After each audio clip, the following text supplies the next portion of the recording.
teachings of Rabbi Ephraim Sprecher, Dean of Students at Diaspora Yeshiva on Mount Zion, Jerusalem. Yitro versus Ruth. Parshat Beha'alotecha. Hamidbar 10, Moshe Rabbeinu pleads with his father-in-law, Yitro, who had 7 names. One of them was Chovav. Chovav means the one who loved the Torah, beloved the Torah. He pleads with him, please come with us to Eretz Yisrael. And Yitro says, I will not go. I'm going back to my own country. There are 2 outstanding converts in Judaism, Ruth and Yitro. Ruth is a very common name, popular name among us Jews. Well, why is Yitro, who has a Parsha in the Torah named after him, not just any Parsha, but the Parsha of Matan Torah is named after Yitro, the great convert, and yet nobody in Judaism names their child, their son, Yitro. What's the difference? 2 great converts, Ruth and Yitro. And yet Ruth is a common popular name among us Jews. And Yitro, even though he has a Parsha in the Torah named after him, the Parsha of Matan Torah, yet isn't it strange that we don't use the name Yitro? Except on the Beverly Hillbillies, death row. Why? Why is that? The Mishnah says in Ovot, Eze derech tova. What is the best path in life to choose? So one Tana says, Ayin tova, good vision. And Rav Shimon says, Aroyat anolad, person that sees the future consequences of his actions.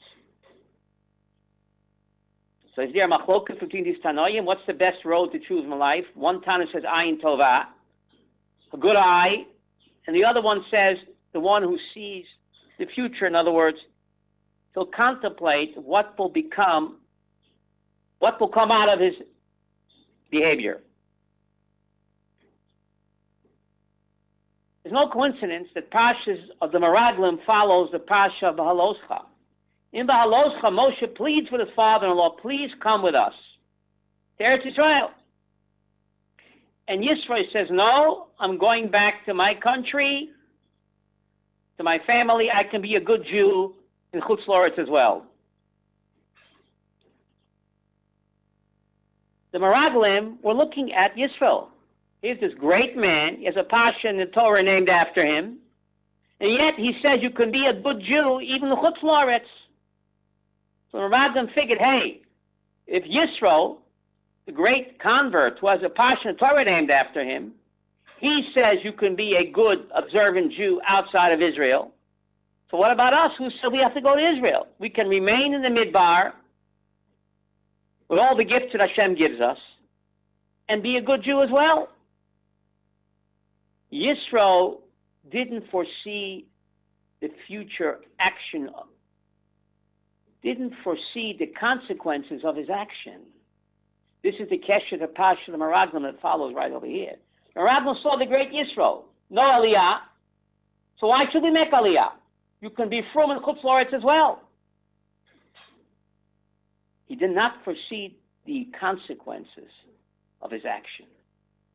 And that's why, even though he was a great man, we do not name our children after Yisro. Unlike Ruth, Ruth said to be a fully loyal and observant Jew, that's only in Eretz Yisrael. Only Eretz Yisrael. Naomi said you can convert and go back to Moab. She said nothing doing. So therefore, Ruth is a popular name among us Jews and not the name Yisro. Because Yisro gave the false impression that you don't need Eretz Yisrael to fulfill the mitzvot. The Meraglim are watching him. This great man says you don't have to make Aliyah. You can be from Chutz La'aretz, so why should we have to go to Eretz Yisrael? So Yisro did not foresee the consequences of his action. He didn't have the Ayin Tovah. He didn't see the Nolad.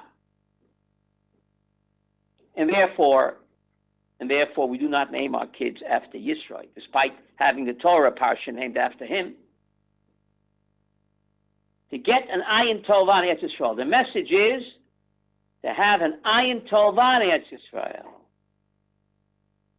Moshe keeps repeating, Bamidbar 10.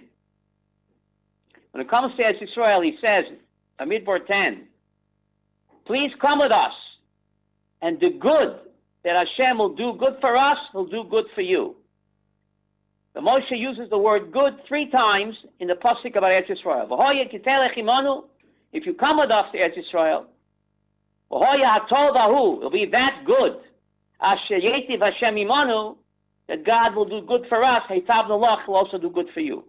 When it comes to Eretz Yisrael, you're supposed to see the tov, rak hatov, and therefore the pasuk mentions the word tov 3 times. And Yisro still didn't get the message. Some people just don't get it.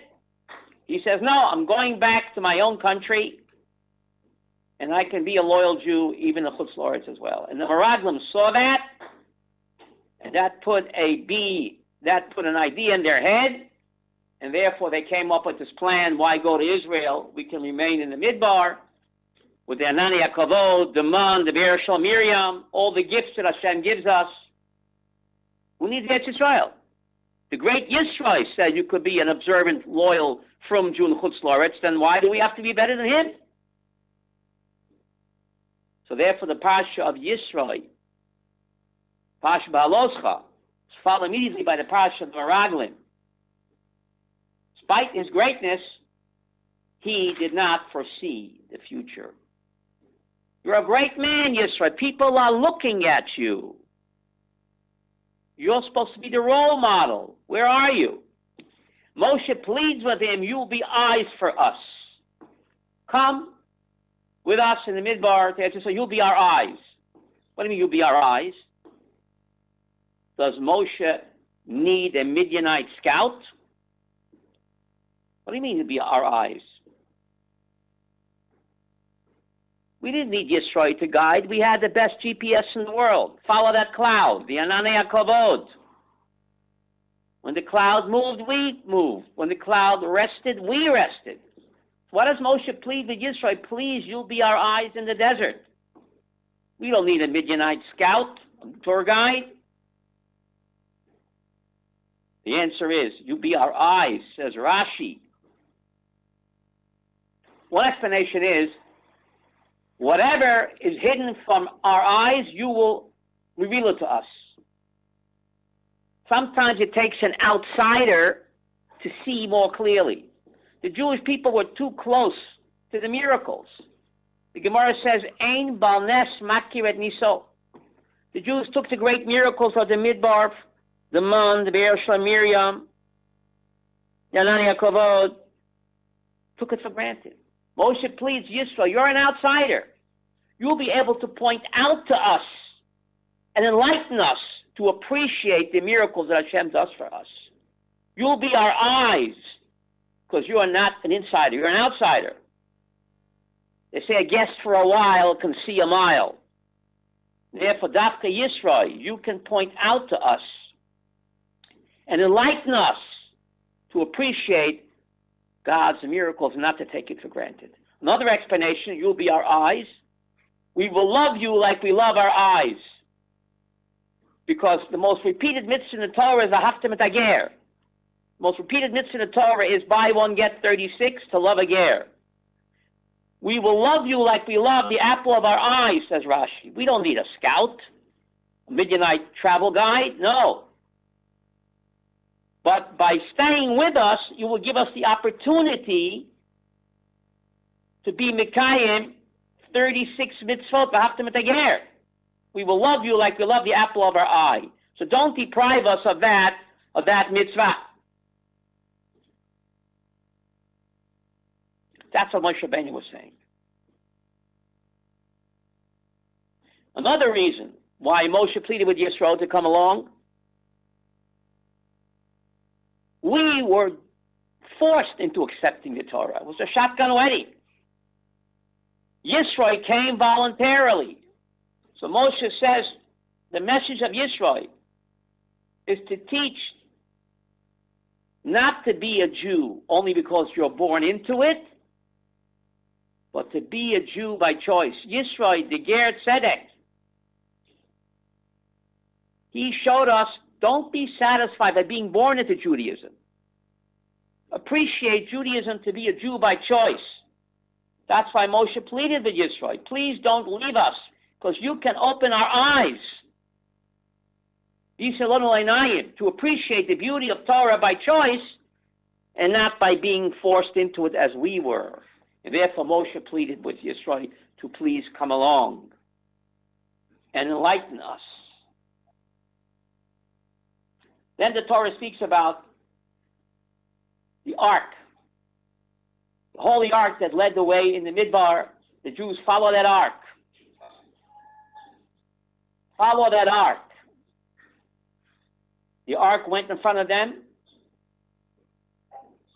to search out a place of menucha.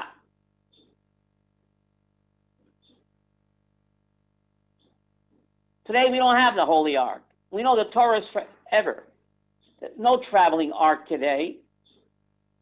So what is the message of this Parshat, Bamidbar 11? The word Aron comes from the word Or HaTorah.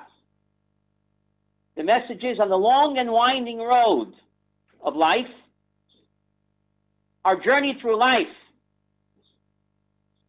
What's a GPS to life? Keep your eye on the Holy Ark, which represents the Torah, which is our roadmap through life, to the long journey through life. Follow, stay focused on the Aron, the Torah. The our own. It's God's own GPS to life. Hashem himself teaches us what life is all about.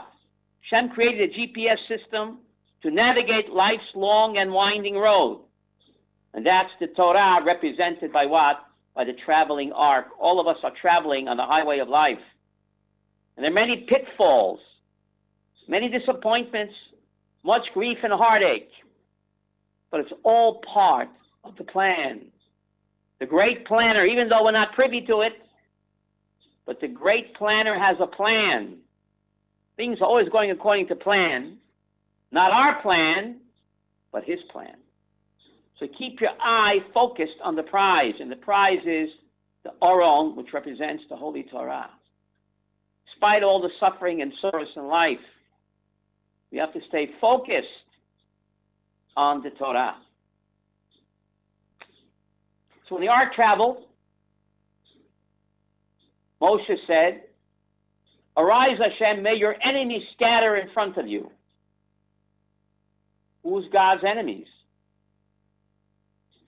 The Talmud teaches, anyone who's an enemy of the Jew is an enemy of God. If you hate the Jews, you hate God as well. I hope Iran is listening. This speaks Parshat. The enemy of God is the enemy of the Jew, and vice versa. Now it's just amazing that the Torah, we're going to read in the book of Zechariah. Roni v'simchi bas Tzion, v'shechanti b'tochech num Hashem. Roni v'simchi bas Tzion. Sing and be joyful, the daughter of Tzion, because God dwells among us. Despite all of our pain and suffering in Eretz Yisrael, a Jew always has to be b'simcha, even though sometimes it's difficult, it's going through hard times. But Shechanti b'tochech nu Hashem. God says, my Shekhinah dwells amongst you. Imo enochi b'tzara. God feels our pain and suffering and suffers along with us.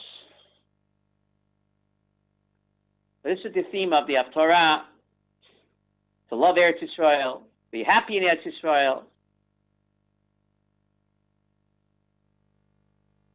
and to appreciate the awesome privilege of living in Eretz Yisrael, which Yisro did not appreciate, unlike Ruth, who did. And therefore we name our children Ruth, but we don't name our children after the other great convert in Judaism, Yitro. Message is, you cannot be a complete, fully observant Jew unless you come to Eretz Yisrael. That's what Ruth thought, and Yisro didn't appreciate that. And unfortunately, the Meraglim were watching him, and they said, do we have to be frummer than Yisro? Was a Parshat Torah named after him? If he can be a good Jew, Chutz La'aretz, so can we. And therefore, the Parsha of the Meraglim, the disaster, follows directly Parshat Beha'alotecha, when Moshe Rabbeinu pleads with his father-in-law to please come along. And he says, no. The end of the Parsha, Midbar 12, Miriam and Aaron speak against Moshe Rabbeinu. They speak against Moshe Rabbeinu. Can you imagine that? What do they speak about? They said, we're also prophets, and we don't separate from our spouses. So how come Moshe separates from his spouse? We're also prophets. Who does he think he is? He's holier than us. What does he divorce his wife for? Breaks up a happy home? God speaks to us as well, and we continue to have a married family life. The problem is that they did not appreciate their younger brother. Sometimes in families, siblings don't appreciate the greatness of a younger sibling. It's true, they're also prophets, but they didn't realize that Moshe Rabbeinu was in a league of his own. What's good for him is not good for any other prophet. All prophets must remain married. But Moshe Rabbeinu, he is different. He is unique and special. He's on duty 24/7. And therefore, he could not continue to remain married, which was only for him. The mistake of Miriam and Aaron is they thought that they are in his league. They didn't realize that Moshe Rabbeinu is in a league of his own. And what applies to him applies to nobody else. As God said, my servant Moshe is not like you, even though you're also prophets. Moshe is unique and different. Therefore, you cannot judge him by your standards. So again, Miriam and Aaron, they meant well. They felt bad for Tzipporah, that Moshe sent her away. The message is to appreciate a younger sibling. Even though he's much greater than you, sometimes it's difficult to realize that a younger sibling is greater than you. We have to face up to it. Moshe Rabbeinu anav ma'od. He was not offended. Anav ma'od. Rashi said, anav shafal b'savlan. The most humble man and also the most patient man. Moshe Rabbeinu had no earthly ego. It didn't bother him. Ish Moshe anav mi'od, mikol adam ashal pnei adama. Moshe was the most humble man on the face of the earth. And we know Moshe lived on earth. We know he didn't live on Mars. The word al pnei adama seems to be superfluous. It should have said Moshe is the most humble man that ever lived. Why have to add al pnei adama? I know that Moshe, the human being, is not on Mars. So why does the term mention al pnei adama? Anav, because he is above the nonsense of the earthly gossip. Didn't bother him. Of the earthly gossip of Pnei Adama, not offended, he didn't care. He has no earthly ego. Afal Pikain, even though Moshe was not offended, God was offended. And he came to Moshe Rabbeinu's honor. When it comes to Lashon Hara, even if you mean well, say the road to hell is paved with good intentions. So Moshe was slandered by his own family. Incredible. And right after that, Parshat Meraglim, where the Meraglim also slander Moshe Rabbeinu, and Korach, his own relative, slanders him. They saw for Moshe's own siblings. If Moshe's own siblings can slander him and get away with it, they didn't. They got punished. Then the Meraglim also slandered Moshe, and then Korach. Open up a can of worms. It's hard to shut it. The message is, don't speak Lashon Hara, even about your own family members, even if you mean well. You have something to say, you say it to the person directly to his face. This explains why Miriam, she spoke against her father Amram, why he divorced his wife. She said, Abba, your decree is worse than Pharaoh. Pharaoh only decreed on the baby boys to be drowned in Egypt. By divorcing mommy, you're decreeing that the baby girls cannot be born either. So the same thing she said about Moshe, why he broke up his happy home and divorced his wife, she said, how many years earlier? In Mitzrayim, many years earlier, when she was a little girl. Abba, why are you divorcing mommy? The decree is worse than Parod. So how come she's praised for criticizing the father, and she's condemned for criticizing her brother?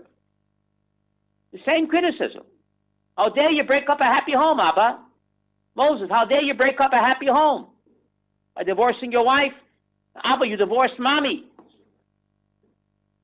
Amram listened to her, remarried Yocheved, and who was born? Moshe Rabbeinu. So for that act, she's praised, and here she's condemned. The difference is, by her father, she confronted him directly. She said, Abba, I got a bone to pick with you. Can we talk it over in the den?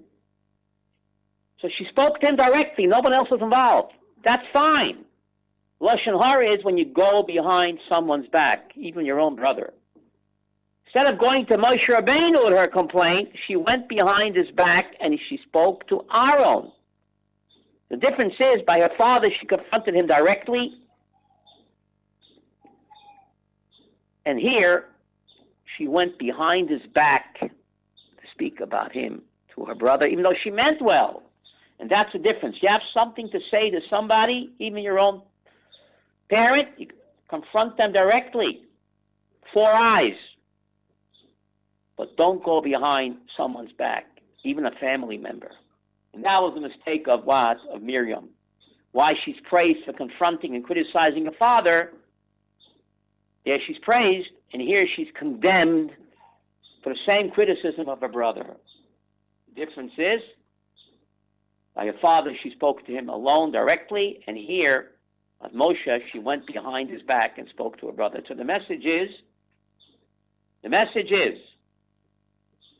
you have something to say to somebody, confront him directly and don't speak behind his back. Very interesting. So that's the message of the Parshat.